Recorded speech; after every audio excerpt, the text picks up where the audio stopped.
Hey team, it's Oska here from the Frontrunner Colombo. And Kat from Back on Track Sports. And you are listening to a midweek special of our Run Spesh podcast where we have a very exciting guest who we've roped in from Hamilton, Camille Fringe. Welcome, Camille. Hi, thanks for having me. No worries. So for those of you that have been living under the rock for the last decade, I'll just run through a little bit about Camille and what she's achieved. And I don't like to make it just about your running, but I think people will be hooked on this because of that, and then we'll explain a little bit more about your life because I think there's a whole bunch of stuff that's going to be really cool to go over, and our listeners will love that. So you're an Olympic 5,000 and 10,000 metre runner from New Zealand. You did the double in Tokyo, which is savage. You represented New Zealand at the 2017 and 2019 World Championships and the 2018 Commonwealth Games, and then obviously the Tokyo Olympics, and more recently the Paris 2024 Marathon. That's a hell of a resume, mate. Well done. Very Thank you. impressive. Yeah. So welcome, mate. Is there anything you want to add to that? I don't know. No, I don't know. Like, that's pretty good. That's really good. That's nice. That's nice. And I did rip that straight off the High Performance website, and I just changed a few bits and pieces, and actually your LinkedIn bio. A little bit of LinkedIn. So I did some research for this, which I'm quite proud of because my attention span's not that great. So Kat and I are going to two-prong attack this, and we're going to try and paint a little bit of a picture about your life, how you got to where you are, and all the people and places that you've been along the way. Because I think you've got an amazing story. I watched some of the video clips. I've read some of the Instagram posts and news articles, and I think our people are going to love that. So really stoked to have you here. So, young you, take us back to 1990. 1990. We When I was born. Yeah, you were born. What a Just year. ran out. Straight out. So, growing up in Hamilton, is that right? I was born, at the Hamilton Waikato Hospital, but we actually grew up in Cambridge. Okay. Yeah, me and my family, we grew up in Cambridge, and didn't move to Hamilton until sort of more like when I was older. Yeah. Okay. And so Cambridge has changed a lot. Mm-hmm. Yeah. I was there 2 years ago when we had New Zealand half marathon champs. A lot different now to what I imagine it was when you were kind of growing up. There was maybe 10,000 people lived there. Wow. I don't know how many would be there now. Just like way more. Yeah. Way more. And so primary school life, how did this sort of running addiction get started? And was it from an early or did it kind of progress? Yeah, so I think I was born with a lot of energy. So I think I did like every sport there was. And I think Mum particularly liked athletics because I could use the most amount of energy and come home tired at the end of the day. And I think when I was about 8, a coach approached me, or maybe it was my parents, and said that he would be interested in coaching me.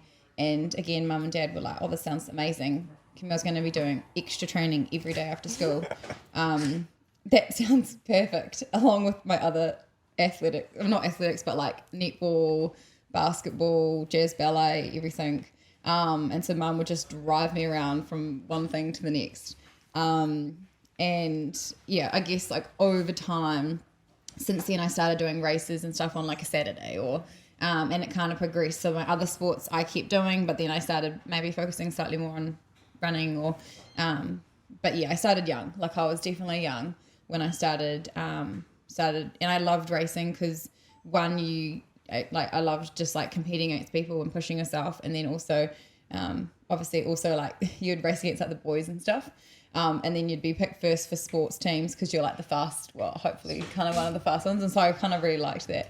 And was pretty competitive, so it seemed to just suit my personality and energy levels. Nice. And so obviously doing the athletics, did you keep up the jazz and all the other bits and pieces of the netball and stuff alongside of that? A little bit, yeah. And I think I also did gymnastics for a while, so I think I kept them up for quite a while, especially netball, basketball, until like through high school. But then over time they sort of dropped off, and as I started focusing more on running. But I still kept it up through high school, and I also did swimming through high school. it's quite a bit of stuff. Tennis, the odd bit. I don't know, everything. Everything. I mean, But a lot of running. it sounds like the perfect base to become a phenomenal athlete when you've got all of those bits and pieces, skill sets, neuromuscular stuff, patterns, movement patterns, speeds, and the differential muscle movements to create strength. And then you kind of all culminates into this sort of, athlete or person being able to achieve what you have. So I think there's probably a message there for our listeners as well, or parents of kids. Would you say that trying to keep a reasonably balanced, I mean, you're saying you're hyper energetic, so, but keeping a balanced sport is not a bad thing until it's time to say, okay, how do I reach that next level? Yeah, also just to keep it interesting, because like if you focus on one thing, it might get a bit repetitive over time. So I think it just keeps you like meeting different people and like learning new skills all the time, which I think is really good, especially when you're developing. I think it helps with injury prevention and stuff later on, but also just like keeping it exciting, like mentally, so you're just like don't feel like you're just doing one thing the whole time, which could be quite probably hard after like multiple years of in the same thing. Yeah.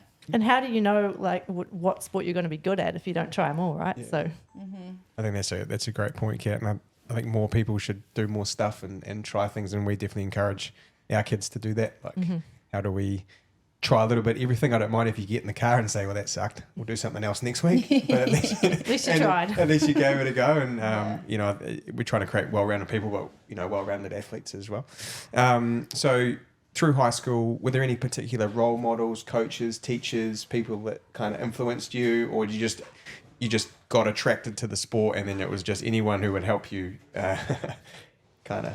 Yeah, I think, I guess there was probably a lot of people within New Zealand and also overseas that you would either see on TV or when you would go to like nationals, you'd see like the older people, or you'd be racing against them and they'd be really far ahead of you, and you'd try and over the years you'd either catch them or beat them or something. So I think there's probably a lot of different people in different like distances, I guess, that have inspired me, or you've wanted to, I don't know, you kind of used to either like chase rather than just one person, for sure. Did you look up to any one particular athlete? I know I love the idea of Galen Rupp, even though I'm not 5'9" and like a beanpole, but did you have someone that you looked up to, you went, man, I want to be like that? Like one person. I don't know if it was one person, that's the thing. I think different people. Yeah, cool. do you remember those like parades they would do like down the main streets in Waikato? Yeah, 'Cause like after the Olympics. Yeah, so I remember 2004 when it was the Eva Swindell twins and Sarah Ulmer.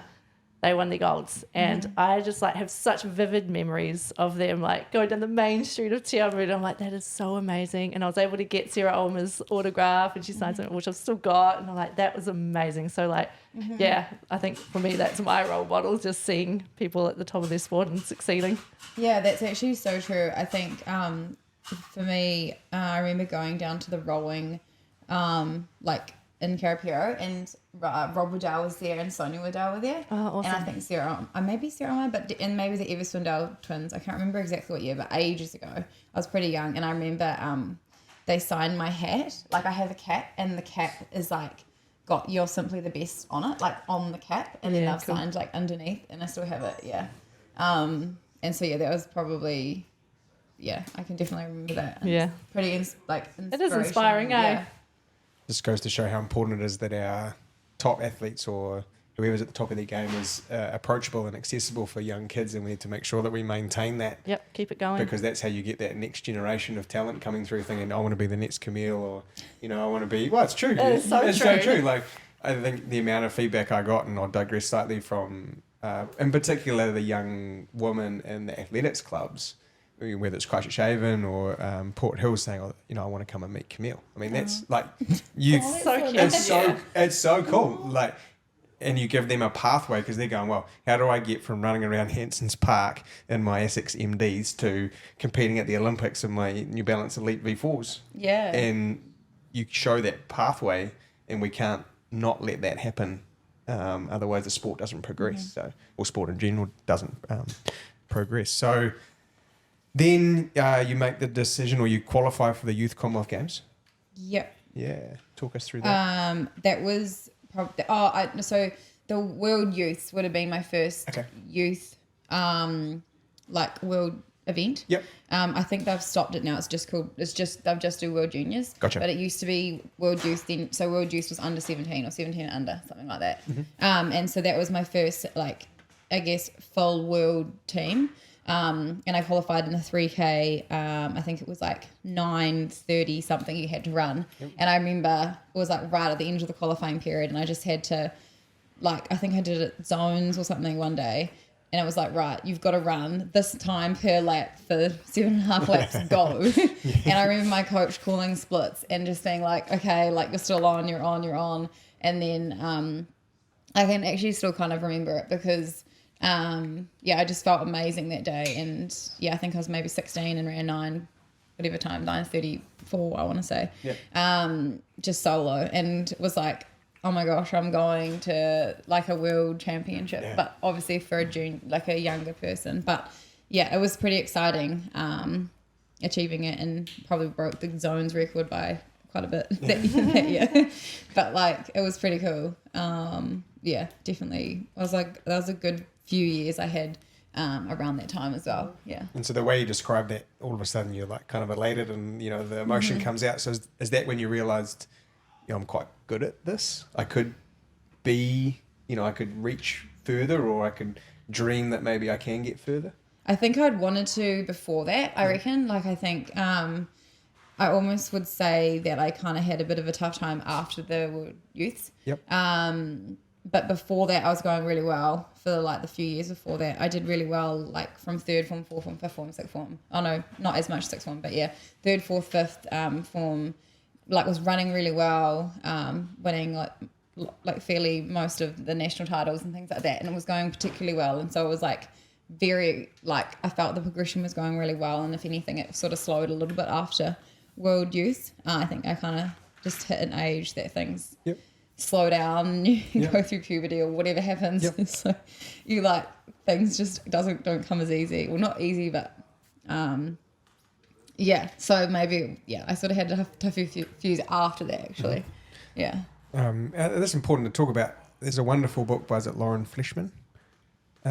She's an American distance runner, and she talks a lot about what you've just described. And it's not something that maybe was talked about for you guys going through that. Not that I'm going to get involved in that conversation, because it's not my place. But I read her book, just obviously I've got a daughter, and it was just interesting to read, like, if sport's something she wants to do, how do we make those conversations commonplace? And hey, this is actually really normal. You'll come through the other side of it. It's okay. You've had this wonderful performance. How do we then encourage you to stay in the sport and not get discouraged by sort of what's going on? And then if you get through it, you actually come out of it better, right? And we're really lucky now with all the information that's out there about that. Now it's more accessible, because I don't even remember knowing anything about it back in high school. So definitely. It's cool that we're in a space where we can discuss that. And then you made the Commonwealth Games on the Gold Coast, 2018. Yeah, I missed out on Rio in 2016. Gotcha. That was probably my the main deciding factor if I was like really going to continue on with the sport or not. I felt like I'd dedicated so much, and I missed out on the 5K by 4 seconds for Rio for the Olympics. And then the 10K and by like 10 or 11 seconds. And so I made a shift in I changed training groups. I asked Nick Bordeaux with Melbourne Track Club to coach me at the end of 2016, and then made my first senior world champs that following year in the 5 and 10K. So world champs 2017 before the Commonwealth Games. So I sort of like, it was like kind of like a deciding factor was like, look, I've got to make a shift. How am I going to basically make the jump to making like senior teams? And it was pretty like awesome few years. I remember it being quite a big move for you too, because I think I was up in Hamilton at the time, and you literally told me I spent my last I don't know, a couple $100 on a plane ticket to go over to the Melbourne Track Club to like join this group, and it all paid off. So well worth it. I was kind of just like, what am I going to do? Yeah. So it was really cool to just I was pretty hungry as well. So it was like, it made training hard easy, if that makes sense. Like I was just ready I was to getting work. older as well. Like I think I just turned 26. So I was like, it's like I'm literally either going to stop because it's not going to work, or I was like, I've got to make instant gains like in like the space of 1 second. So yeah, it was real cool to like see some really good improvement quite in training with the group, and just like, I don't know, being around people that have made heaps of teams before and having the confidence to like chase those times. I think that was a huge part of the process for me as well, just the confidence to try, which I felt like I didn't quite have that on my own. And I guess when you enter a squad or a team like that, it becomes like a culture thing, right? Like this is what we do. We make teams. You're like, well, I'm here and I'm showing up every day. I'm matching these guys. I'm doing the stuff they're doing. You're like, well, I'm gonna do this. Is that kind of the mentality that you come out of it with? There was definitely no, like, even making the team wasn't seen as a success, if that makes sense. Gotcha. Yeah, I was like, okay, wow, like, that's cool. Like, I want to be coached by someone who thinks that I can definitely make a team, but it's like, I need to do better than that. And so it was nice to feel like to have someone that has that confidence in like themselves as a coach or themselves as the group, you know? And I think that helped to, and then just like all the athletes pushing each other, and you see someone else run a PB or someone else like do really well in a different event or something, and it kind of gives you the confidence to, to be like, oh, well, yeah, like I was training with them, maybe I can do it, or, Success breeds success. Yeah. Did you, did that create a lot of pressure, do you think? Or did you feel like it was just what you needed to do? And, I mean, not just making teams, but performing on teams. I don't reckon that it made, I don't think that specifically made it feel like more pressure. I think it was, you always have pressure on yourself, I think. I don't know, like, exactly if that was specifically, if anything, it kind of just gave you confidence to do it, or like there was like an expectation, but I liked the expectation, if that makes sense, because you feel like you don't have a choice, which you just have to do it. Which I liked better. I think almost there's not like as much room for error, which is quite good. So you make that decision, you perform unbelievably well, you make the teams, you go to the teams, you go to the events, and then you choose to do the double in Tokyo. So you qualify for both for one, which is amazing. Like, I was trying my best to go back through all the results of every Kiwi I could find, and I couldn't find many, if any, men and women who had done at the Olympics a 5 or 10 in a marathon. I went back to like 1960 something, and then I got bored. I was like, well, I've invested enough time. I thought maybe Kim Smith might have done it, but I don't know if she did the 5,000. Oh, okay. I think she might have just been 10 and then maybe the marathon. Okay. Like, she's definitely done track stuff and marathon. Yeah. So I wasn't, but I think that's an amazing achievement. So you decide, or the opportunities there to do a 5 and a 10. What goes into making that decision? Like, was it a group conversation with Nick? Was it just yourself saying, hey, bugger it, I'm going to give this a really good go? Like, what's the mindset there?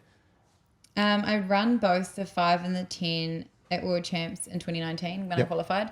And I think I really enjoyed doing both. I think so. The 10K was first in Doha. I'm trying to think if it was the same. I think it might have been the opposite in Tokyo. For some reason I can't remember. And I liked the fact that I had the 10K first, and I feel like it made me more relaxed when I went out for my 5K heat. Gotcha. And so, and then I felt like I performed better in the 5K to get ready for the final. And so I was keen to try that concept again. Just sometimes, I think either you run well, it gives you confidence, or you want to have like, for some reason it doesn't go well, you want another chance to get out there. And that's kind of, I think, how and I also didn't specifically have one that I felt like I was particularly going to do. Like, I didn't know which was my favorite, so I was like, I want to give myself a chance. And they usually have a few days between them, so you kind of do have a chance to recover. You get to do all this training to get ready for one race, basically. And so if you can recover between them to get ready for another, I feel like it's a good opportunity to have another go at another race, you know? Yeah. Most of them double anyway, don't they? I think a lot of people do. double. Yeah. Yeah, there's definitely, yeah. So you run that, and then at some point across that time, you decide track is in my past, and you decide that road is the thing or the inevitable evolution of Camille. I think we've all been there. Maybe not at your level, but we've all been there. We think, I can't keep doing this. This was a question actually from our Instagram. Someone was interested in. When and how did you kind of make that decision? Yeah, it's been something that I feel like I've wanted to do for a long time. I've wanted to run a marathon. I just didn't know how to put it into my year. And so then just around timing was really the main thing. I also wanted to run faster before I moved up. I'd wanted to break 15 for ages. I'd wanted to run faster in the 10K. And so I think just there was more around timing. And then after having Sienna, I wanted a change in training. I wanted something that I couldn't compare myself to before. And just a whole new target really, or just something like fueling is different. There's so many variables that go into a marathon that aren't a track. Also just my lifestyle. I can't be traveling away for months on end. So I was just trying to see how, so I just felt like timing wise, it was a good opportunity to try. And I didn't want to not try, if that makes sense. I'd always wanted to move up to the marathon. And so I sort of after having Sienna, it was I really had to decide if how I would, if I could make it work, if I could get back into running, if I could get to any sort of fitness to make a team. And so, yeah, I just was look, it's in the scheme of a life, it's not a long time. And so I was excited to push and finally kind of go for that next, the change really, which is doing a marathon and doing a build up and getting ready to race. Yeah. That's pretty cool, man. That's cool. So this next question, maybe Kat should ask it, but I'm going to ask it because I've got it written down in front of me. But it was so that I feel like, and I've read lots of articles, and obviously it's different for me because I'm a bloke, but the decision to have a baby, what goes into that thought, and how do you approach that? And did you think, and I've written here, what was the mindset around it, and what did you think running would look like after it? Had you made peace that you might not go back? Had you thought you would go back? Had you had any of those thoughts at all? And am I completely missing the mark here? I think it's just, this will make sense from my last comment at the end of the podcast when we'll wrap things up. But yeah, what talk us through that and kind of some of the feelings you had or the conversations you and Cam had, and yeah. Yeah, for sure. There was about 20 questions in that question. Sorry, I was trying to make it not sound blokey. No, it doesn't. Yeah. No, so it's a really hard one. So obviously, as a woman, there's timelines, there's things that, and we always wanted to have kids, Cam and I, and so it was I was after Tokyo, I was going to be 31, and I don't know, we kind of had to weigh it up. We're either, I don't know, there's I don't know how true it is, but it's there's a lot of things out there that they say, preferably a little bit younger if possible. I can't say if that's true or not. Obviously I don't have, but in terms of I sort of thought, well, if I wait to Paris, after Paris, and we have any complications, will it be worth making Paris and having, not that anything could have gone wrong, but so we kind of felt look, I do feel somewhat at peace. I didn't feel ready to stop running, but I still was look, would I prefer having a family or that over the risk of maybe something happening if I was slightly older? Mm-hmm. And so we kind of were look, I especially, for me, I just felt more, not more confident, but in the decision to be no, look, I think I'm young enough. I'm sure I'll bounce back. And if I don't, we've made the call.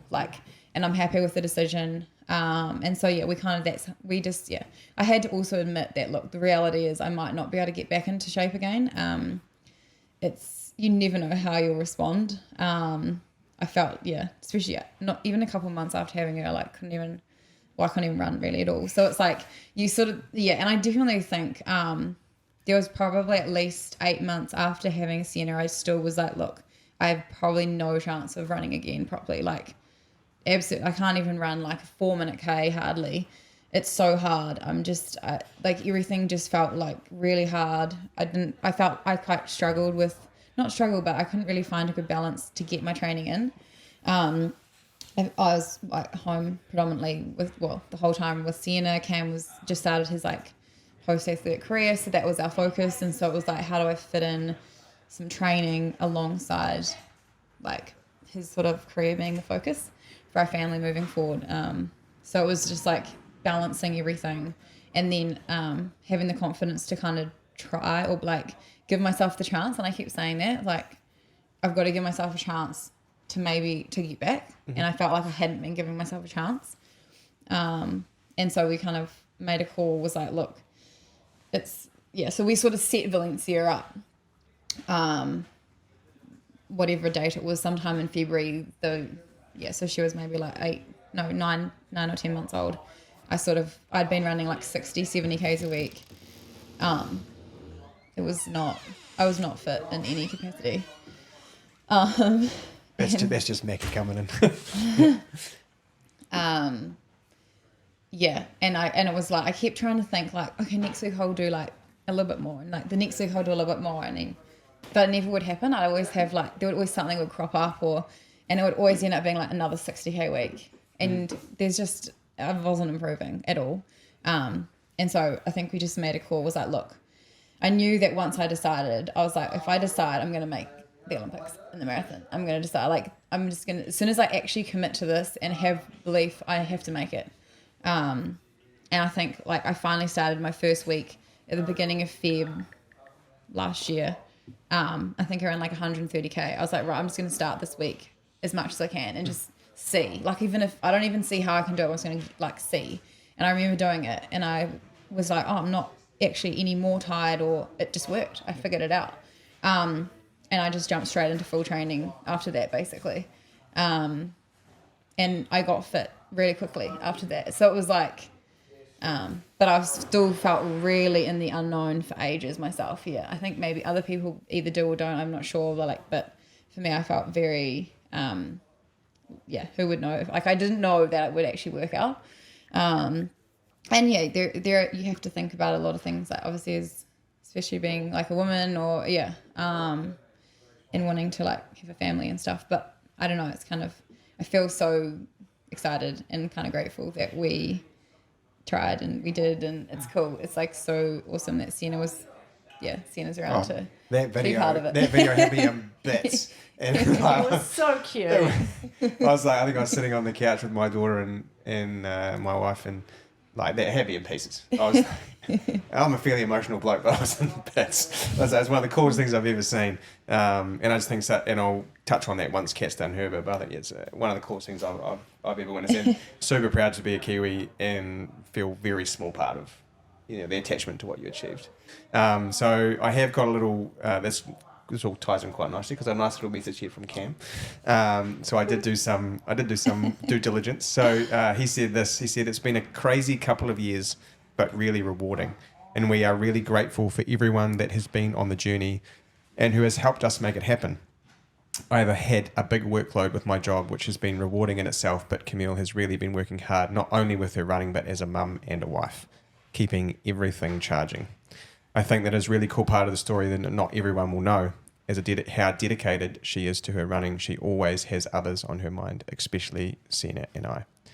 When she qualified, it was like everything coming together and all the hard work that she had put in, including the crazy year we had, turning it into reality. It really showed us again that the power of positive thoughts backed by action can do. After qualifying, it was only really topped at the finish line in Paris when we had a little family moment, followed by the close friends and fam who had travelled over to Paris with us and the messages from the ones at home. Well done, mate. That's cute. It's unbelievable. I don't. Can't. Yeah, so I don't know. I mean, Kat and I have probably a larger but still small appreciation for the effort that went into that. And yeah, like I said, that little video at the finish line was pretty cool, and something that your daughter will have forever. Not just you and Cam. So now on that emotional note, I'm gonna hand the baton. How am I gonna top that? I'm gonna hand the baton to Kat, who's gonna talk a little bit about the build in Paris itself. So the juicy stuff, the fun stuff, and I'll be quiet. No, I just want to talk about your build up leading into Paris. I was lucky enough to be part, like a smidgen of that build up, which was awesome. Like I loved being up there and learning from you and being your little training partner.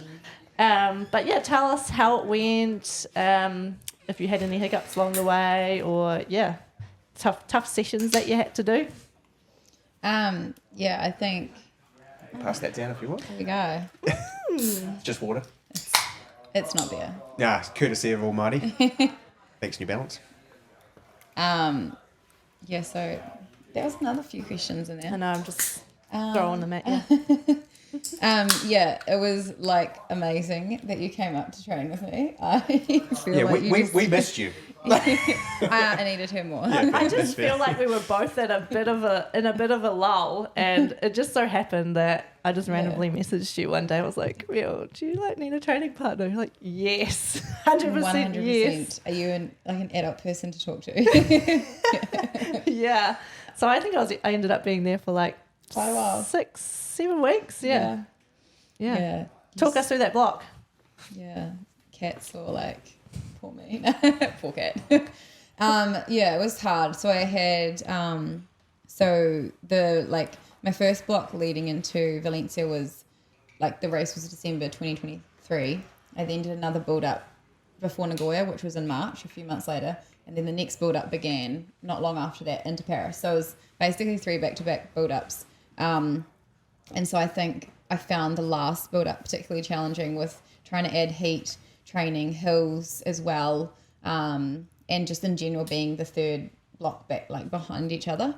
So I think, and just trying to figure out how to get that last block right, adding factors that were I was quite nervous about. So adding, like I said, the heat and the hills, as well as the marathon training all together. I was quite, I did find that quite challenging, and just energy wise, like I said, I had a lot of energy when I was younger, and I still do, but when you add a toddler in there and marathon training, who also loves running. Who loves running. She's makes me race her like every day, 1,000 times a day. I need to wear a GPS for my whole day. So I think it was really awesome that you could be there just to help, and even just we've had a few babysitter slip ups that the neighbour would be filling in or something, because I'd be like, oh my gosh, can you please look after Sita for an hour? I need to run today. What I loved about it was we had our time slot to go, right? Yeah. So our Tuesday track sessions was 9:30, we're going, and we've got to be back by 11:30. Time, yeah. So we would just get there, warm up, knock out the session, and then we're back. Yeah. I love that. And sometimes Sienna had to come along. It was awesome. And then Sundays we do long run, and Sienna and Cam would come out, and they'll be there at the finish.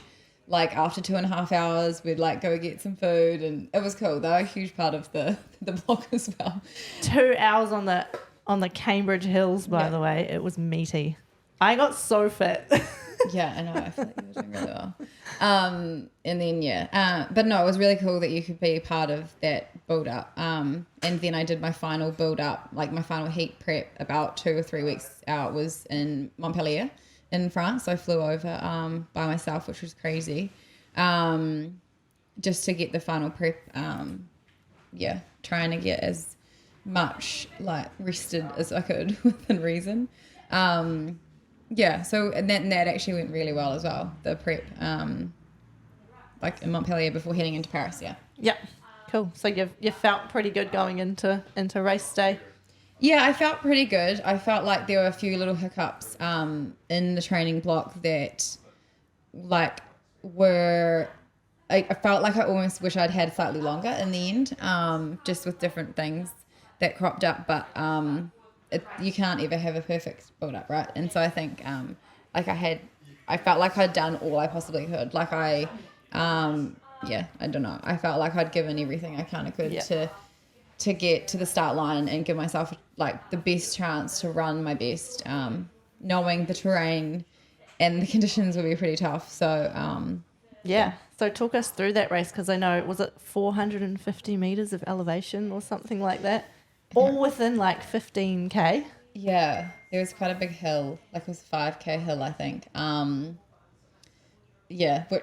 felt really good, but I feel like, so I sort of got to the top of the main 5K hill, and as I was coming down the hill, I sort of thought, no, I'll like recover and be okay, but I just didn't seem to recover properly. I don't know whether, like, my fueling, I don't know, the week of might not have been quite right, because I just didn't really ever get my energy back, and just felt a bit like quite off, unfortunately. So it's like, it's a shame that, I don't know, I kind of just couldn't come right. And so I was taking on like my drinks and gels as much as possible, but I kind of just had to pull back the pace and stuff to make it to the finish line. Priority number one in a marathon is finish. Yeah. We've all been there. Yeah. My goal, obviously, going into it was not the goal. Was to probably I felt like I could maybe come around the top 20-ish.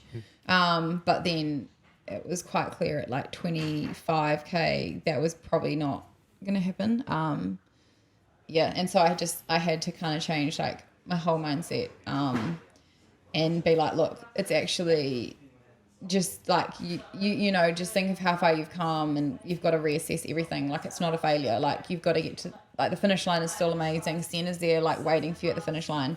And so I kind of just had to change my whole mindset within like this.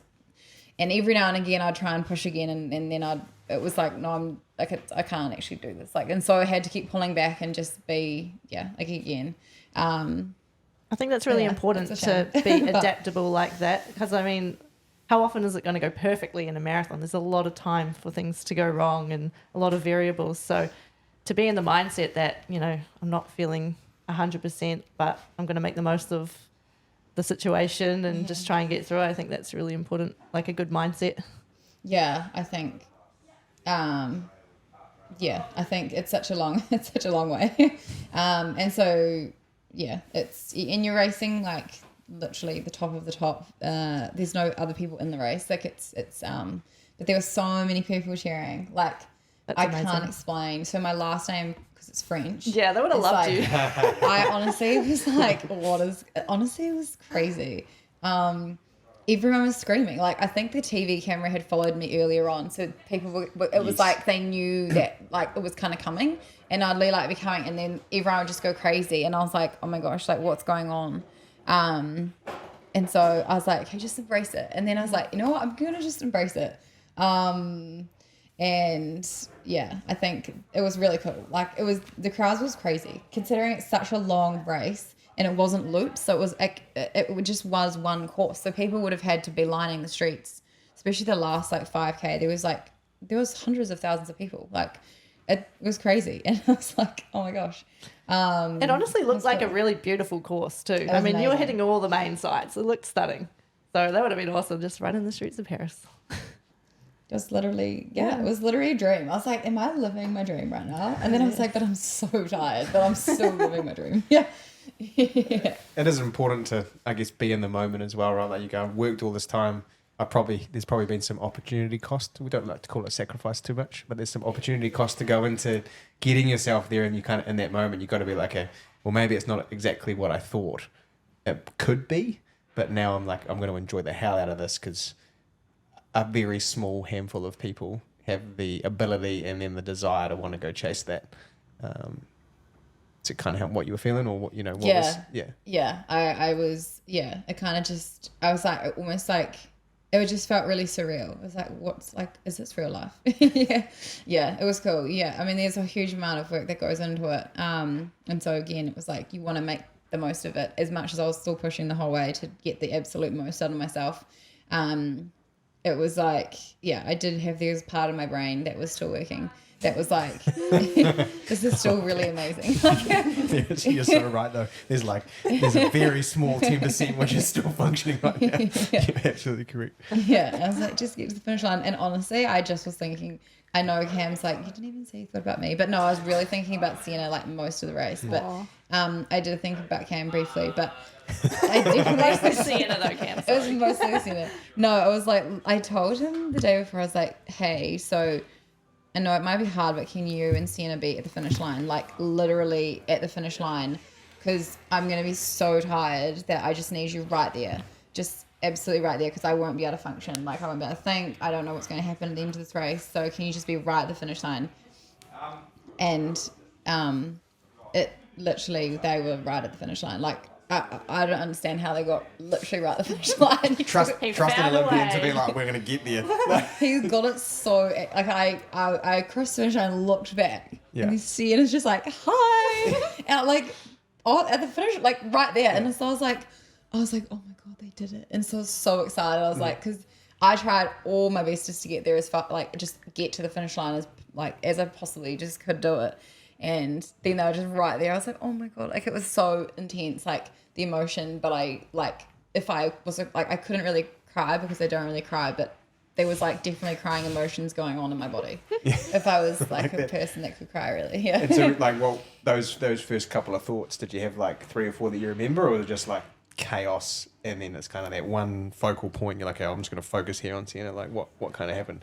Yeah, well, someone gave me a drink, and I walked over and like hugged her, and she just grabbed my drink and started drinking it. How good is that? And I was like, How I good was is so that? Really like, thirsty, Mum. yeah, it was so funny because she always does it, and it's like, but it's like I want to be able to give her the drink because it's like that's what I'm supposed to do. Like I'm her mum, so she's thirsty. Yeah. And I remember being like, oh my god, I can still help you. And then I was like, oh my god, but I think I need it. Like I think I'm gonna pass out. Like, and then she's just chugging back the whole bottle, and I was like, but she's probably been standing like out in the sun for like however long.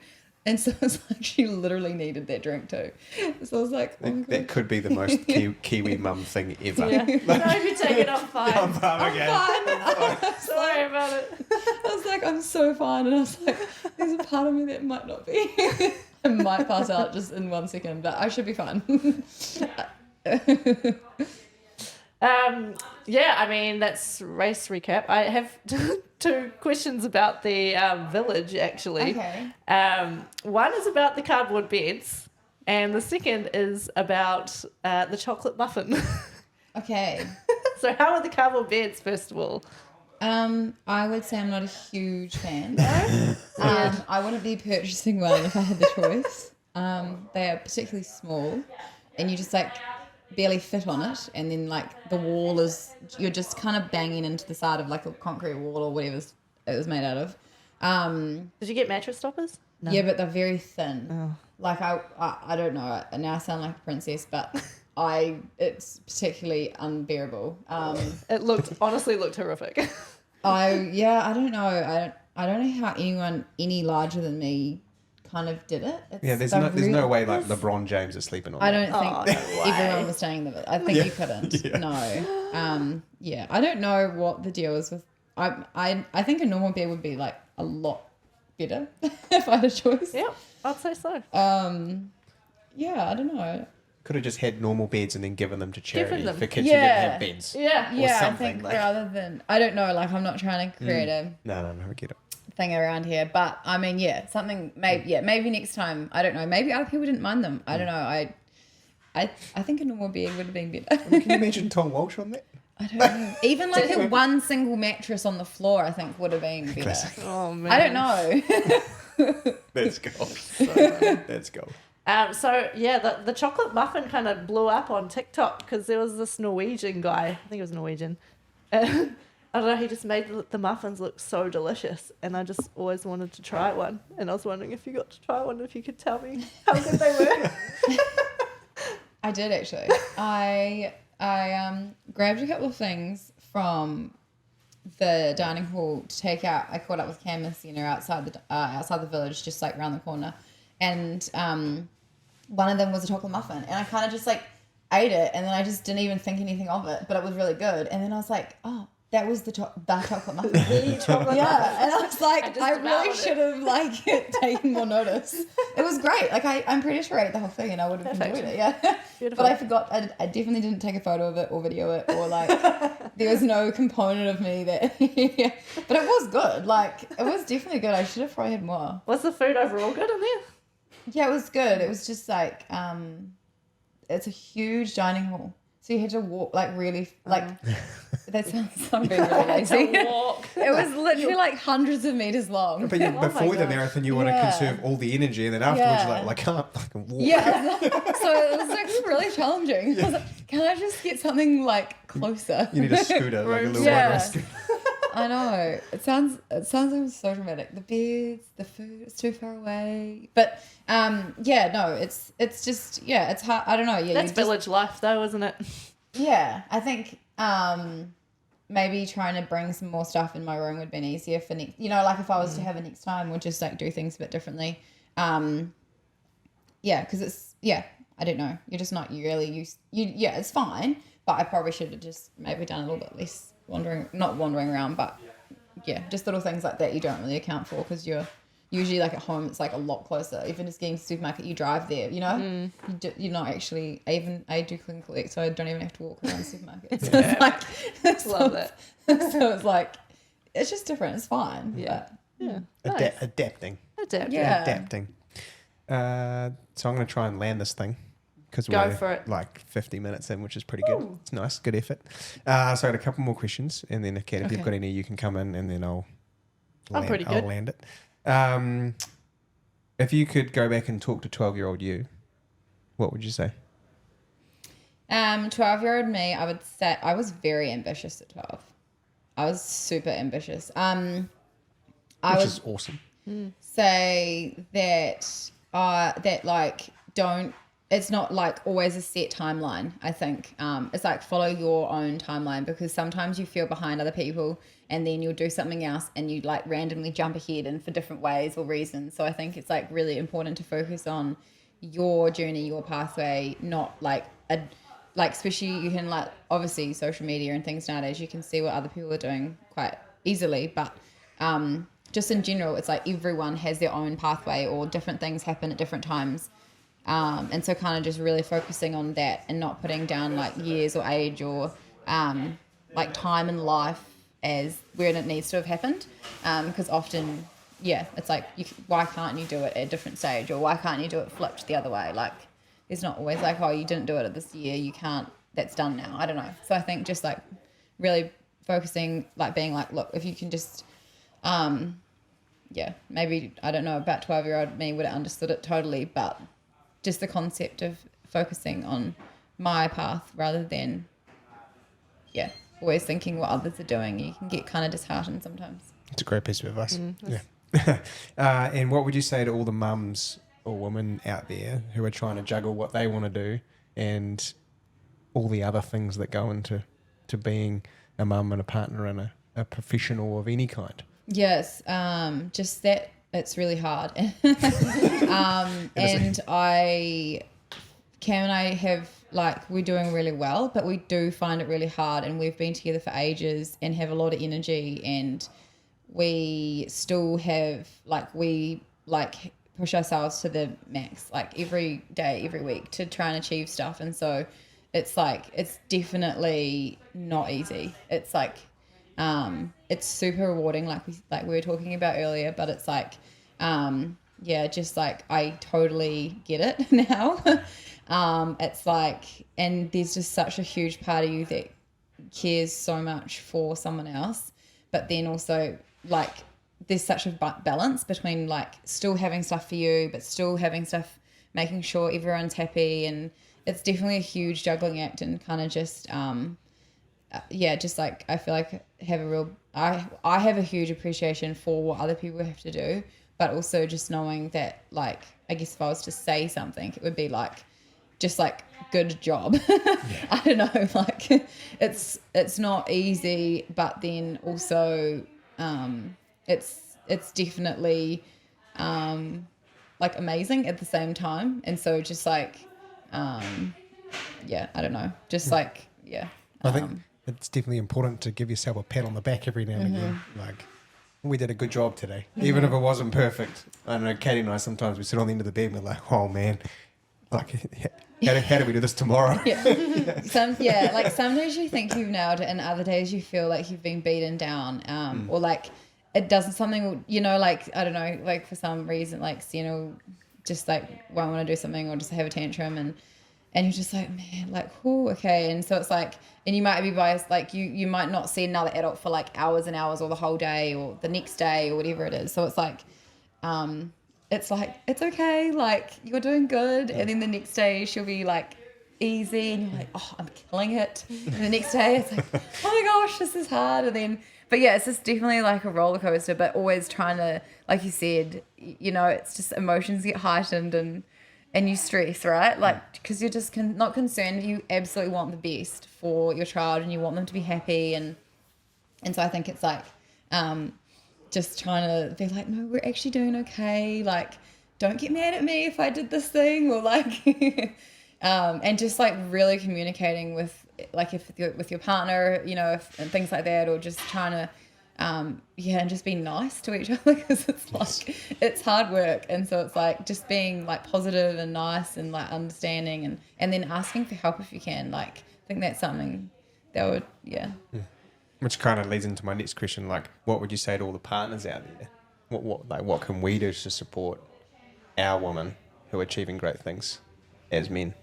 If you have a piece of advice there. Piece of advice, oh, I don't know. Probably just like communication. That's something that, because sometimes you just want to be like heard, right? And so it's like, even if there's no fix or an answer, because it's like, I think the thing guys always try and fix it quickly, or they're like, well, how do we, you know, make it different? It's like, I just need to tell you. And then I like, I don't know if we need a plan yet. Just like, I'm just telling you, it's been a really big day.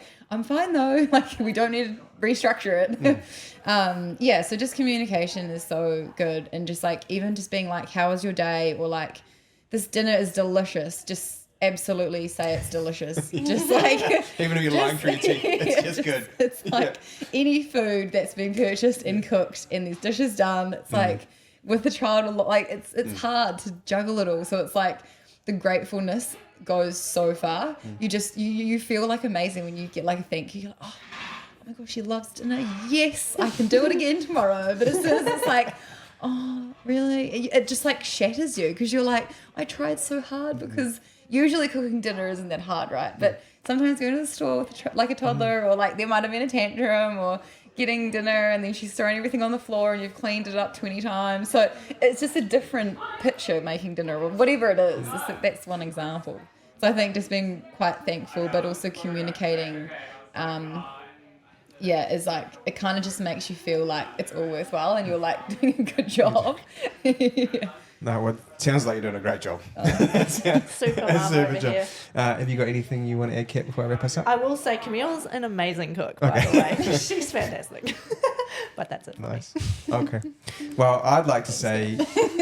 I try so hard. And I think what's amazing about what you just said, the polarity between running an Olympic marathon and then just having someone be grateful for cooking tea is such an amazing thing. Because it's like, it humanizes like all of us to a point where like, actually, I do this every day and then I do this every day, but both of them I need gratitude and I'm grateful for both, even though they're just completely different, completely different things. So I'll wrap this up if that's okay, Kat. Yeah. So I'd like to say thank you for showing all those young women they don't have to sacrifice one thing for the other. I'd like to say thank you for showing us parents, if you have the desire, belief and support system, you can live out your dreams. And I'd say thank you as an athlete for showing us that we can have multiple evolutions of ourselves and live an enriched life while still being athletes. That was really nice. That summed it up really well. So thank you very much for joining us. We're absolutely pumped to have a run at Run Club. This is going to be so much fun. I really hope people turn up. Yes. I think I've ever Come run with us. No, it's too late now. This will come out next week. But everyone came. It's fine. It was awesome. We ate so much chicken. Yeah, so much chicken. And I hate asking people what's next, but I can't wait to see what you do next. Oh, thanks. Yeah. And we'll be supporting from the background. Thanks. Absolutely. Cool.